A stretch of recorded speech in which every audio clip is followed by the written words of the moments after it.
this might actually be my favorite way to make stencils. So I just use the draw a box tool to draw out the size of my wood sign, and then I place the design, which came from So Fancy's Gigantic Funny Bundle, onto the mat. Now I am going to cut a freezer paper stencil. So this can be cut with a Cameo, and I actually just use the copy paper settings. It cuts it really well.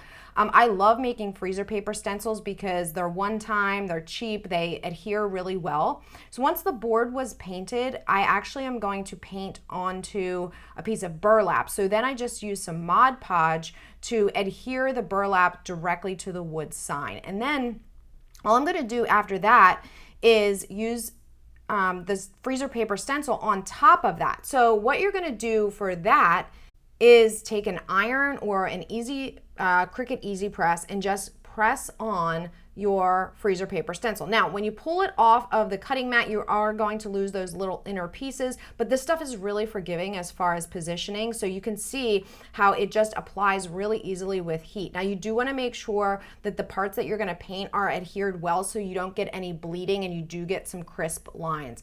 Then all you're going to do is take some paint. This is just screen print paint, and you don't want to use a lot because you don't want it basically leaking or bleeding underneath your stencil. So just fill in as much as you need with as little paint as possible to get good coverage.